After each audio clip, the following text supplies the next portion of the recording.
Hello friends, paper 7 का जो है यूनिट 1.2 जो है अब हम वो करेंगे। तो इसमें है एजुकेशन इन 21st सेंचुरी में क्या है, यानी कि क्या स्टेटस है, क्या पॉलिसीज है एजुकेशन की, इसके बारे में हम जानेंगे। सो मेन फोकस जो है, मेन टारगेट जो है अब जो एजुकेशन का वो किस पे है। रोट लर्निंग से जो है कहाँ पे आ गया है, इंक्लूसिवनेस की तरफ चला है। यानी कि पहले जो रोट लर्निंग होती थी उसकी जगह जो है अब हम क्या करेंगे, इंक्लूसिव एजुकेशन की तरफ फोकस आ चुका है। चाइल्ड सेंटर्ड हो चुका है, यानी कि चाइल्ड सेंटर्ड यानी कि बच्चे को लेके जो है बच्चे के ऊपर फोकस रहेगा, बच्चे की क्या नीड्स है उसको देखा जाएगा। स्किल बेस्ड यानी कि स्किल के ऊपर ज़्यादा ध्यान दिया जाएगा।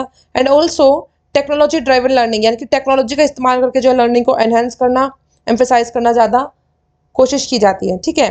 एंड ये सब कब हुआ है, एनईपी की 2020 के बाद तो और ज़्यादा जो है टेक्नोलॉजी और इंक्लूसिवनेस तो बहुत ज़्यादा बढ़ गई है। ठीक है, स्किल बेस्ड और टेक्नोलॉजी का बहुत ज़्यादा जो है इफेक्ट पड़ा है आफ्टर एनईपी 2020। सो क्या की फीचर्स हैं एनईपी के एजुकेशन के 21st सेंचुरी में, इसके हम देखेंगे।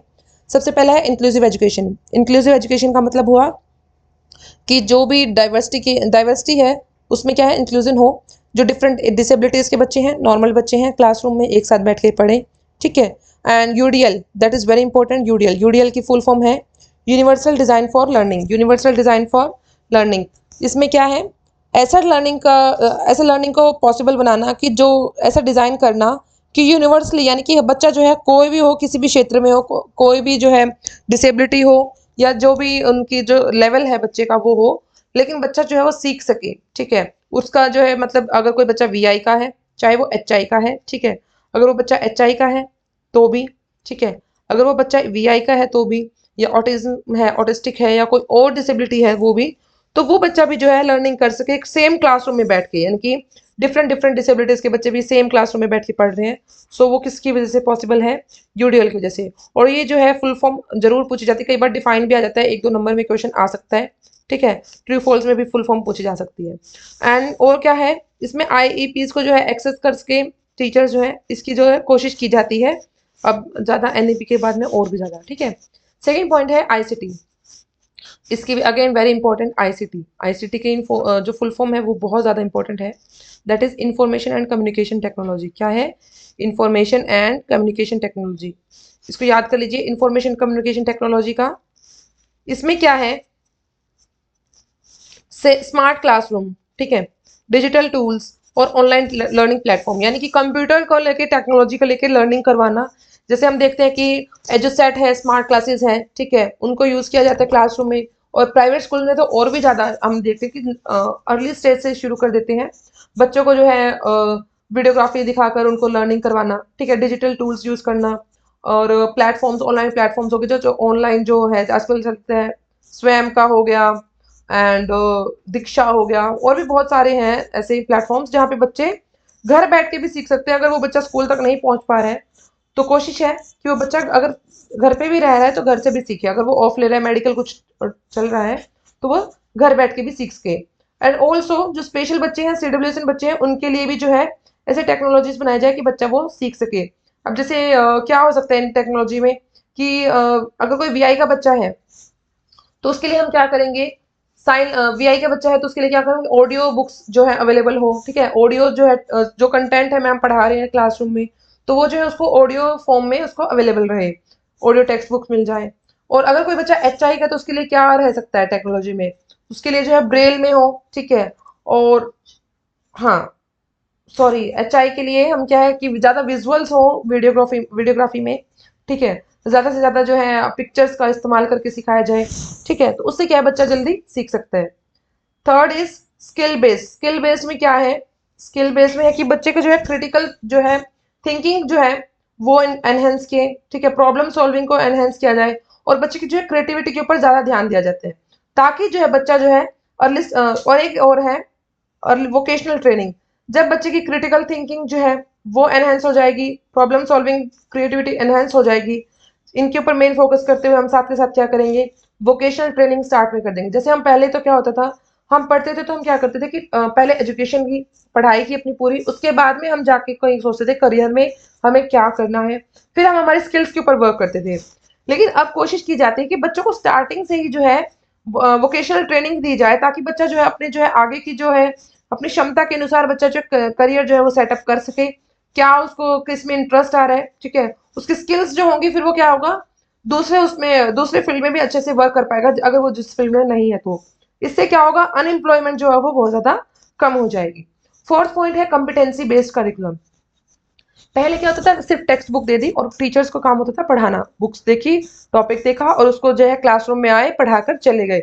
बच्चों को समझ में आया नहीं आया एक दो बार पूछा, नहीं आ रहा तो उनकी गलती बच्चे की, क्योंकि उसको वो इंटेलिजेंट नहीं है। समझ में आ रहा है तो इसका मतलब वो बच्चा इंटेलिजेंट है, ठीक है, टीचर ने तो बहुत अच्छा पढ़ाया, पहले ये चीज होती थी। लेकिन अब जो है कोशिश की जाती है हर बच्चे की नीड्स को फुलफिल किया जाए। बच्चा समझ नहीं रहा है तो क्यों नहीं समझ रहा है, ठीक है, उसकी नीड्स को देखते हुए बच्चे की उसको जो है जो गैप आ रहा है उसको फुलफिल किया जाए। और क्या है, जो करिकुलम है वो फ्लेक्सिबल बनाया जाए कि अगर क्लासरूम में बच्चा नहीं सीख रहा है तो वो बच्चा कहाँ अच्छे से सीख सकता है, एनवायरनमेंट में, बाहर ग्राउंड में सीखेगा, ठीक है, किस तरीके से सीखेगा, कौन सी टीचिंग अप्रोचेज लेनी चाहिए डिफरेंट, उससे सीख रहा है, ठीक है।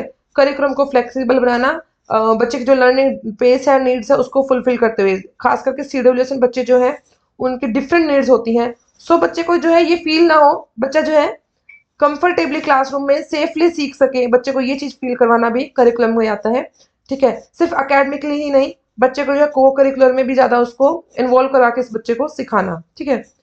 फिफ्थ पॉइंट है मल्टीलिंगुअल। मल्टीलिंगुअल में मतलब कि जैसे हमें पता है कि जो बच्चा है अर्ली स्टेज पे जो है हमें सबसे पहले जो मेन फोकस किस पे रहता है, मदर टंग पे, किस पे रहता है, मदर टंग पे, and second is local language. तो बच्चे को जो है मदर टंग और लोकल लैंग्वेज में बच्चे को सिखाना। मल्टीकल्चरल अप्रोच क्या होगी, बच्चे के लिए जो है कल्चरल और लिंग्विस्टिक डाइवर्सिटी जो है, बच्चा जो है रिस्पेक्ट करना सीखे। टीचर जो है जब रिस्पेक्ट करेगा बच्चा भी रिस्पेक्ट करना सीखे कि अगर कोई बच्चा दूसरे कल्चर से आ रहा है क्लासरूम में तो उसकी रिस्पेक्ट करना, उसको एक्सेप्ट करना और उसको अडेप्ट करवाने में कोशिश करना।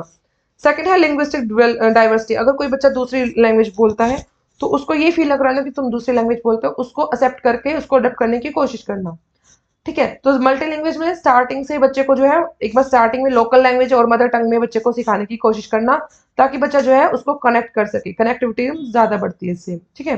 सिक्स पॉइंट है टीचर एम्पावरमेंट। मैं आपको जो है एक एज अ मैराथन लेके आ रही हूँ ताकि आप फटाफट से रिविजन हो सके। सिक्स पॉइंट है टीचर एम्पावरमेंट। टीचर एम्पावरमेंट मतलब कि टीचर को एम्पावर करना, टीचर्स के जो है स्किल्स में और ज्यादा बूस्टअप लेके आना, टीचर्स के जो टीएलएम में अच्छे से और ज्यादा है प्रोफेशनली उनको ट्रेनिंग देना, टीएलएम जो है और ज्यादा इंप्रेसिव बनाना। Again very important full form TLM. TLM का जो है कई बार क्वेश्चन आ भी जाता है, टीएलएम की फुल फॉर्म क्या होगी, teaching learning material. Teaching learning material यानी कि ऐसा मटेरियल जो टीचिंग लर्निंग में हेल्पफुल रहे, ठीक है। सो टीचर एम्पावरमेंट में क्या है कि जब जो स्पेशल ट्रेनिंग दी जाती है खास करके स्पेशल एजुकेटर्स को, ताकि जो है प्रोफेशनली वो अप टू डेट रहे, ठीक है, जो भी नई टेक्नोलॉजीज आ रही है, नई जो स्किल्स हैं, ठीक है, और या फिर जो इंटर डिसेबिलिटी जो है उनको नॉलेज मिले, स्किल्स बढ़े, ठीक है। और क्या है, खास करके जो जनरल टीचर्स हैं वो उनको भी स्पेशल के बारे में उनको जो है सेंसिटाइज करना टीचर्स को, तो ये भी है टीचर एम्पावरमेंट में इंक्लूड किया जाता है, ठीक है।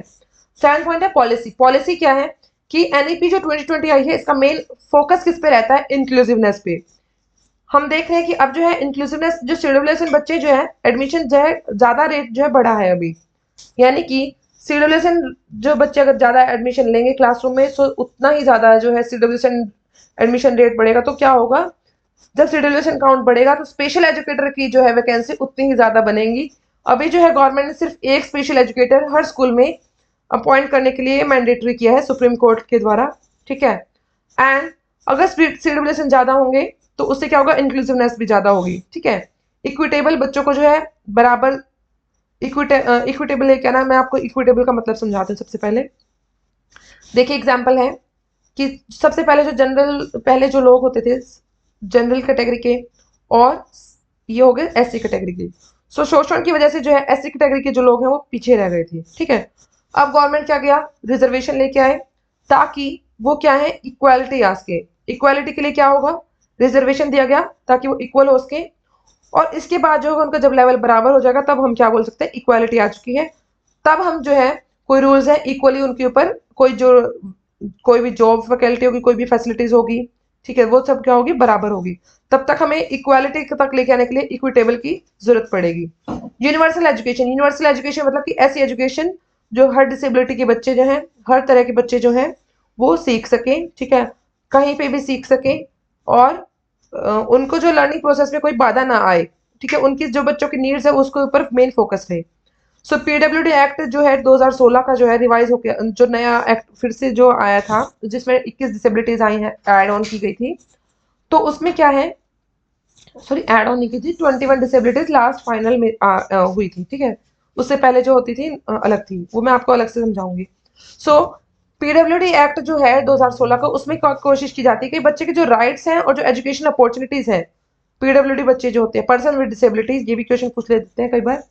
सो उनकी क्या है, जो राइट्स हैं और जो उनको अपॉर्चुनिटीज है वो मिले, ठीक है, वो वंचित उनसे न रह जाए। 8 है असेसमेंट रिपोर्ट्स। असेसमेंट रिफॉर्म्स मतलब असेसमेंट को जो है और ज्यादा जो है अच्छे से लेके आना। पहले क्या होता था, टेस्ट लिया टीचर ने, सब कुछ सिलेबस कंप्लीट हुआ, टेस्ट हुआ, पेपर हुआ, बच्चे ने पढ़ा तो वो एग्जाम में स्कोर कर पा रहा है, अगर नहीं कर पा रहा है इसका मतलब वो बच्चा पढ़ाई नहीं कर रहा, पहले ये माना जाता था। लेकिन फिर उसमें ज्यादा चेंजेस लेके आए हैं हम। उसके बाद क्या हुआ है, फॉर्मेटिव असेसमेंट आया है, पोर्टफोलियोज भी आए हैं। अब क्या होता है, एक वेरी इंपॉर्टेंट है CCE। CCE की फुल फॉर्म क्या होती है आपको पता ही होगा, अगर नहीं पता तो इसको प्लीज नोटबुक में नोट डाउन कर लीजिए, वेरी इंपॉर्टेंट। CCE, CCE होता है continuous and comprehensive evaluation. Continuous मतलब लगातार, तो कंटिन्यूस में आ गया लगातार। लगातार से मतलब है कि बच्चा अगर स्कूल में पढ़ रहा है, नहीं पढ़ रहा है, सॉरी, अगर बच्चा जो है स्कूल में पढ़ रहा है तो क्या है, कोशिश की जाती है कि टीचर जो है हर दिन जो है बच्चे को देखे कि बच्चा पढ़ पा रहा है, और नहीं पढ़ पा रहा है तो क्यों नहीं पढ़ पा रहा है, ठीक है। हर दिन देखे कि बच्चे का जो है लेवल क्या रहा, ठीक है। और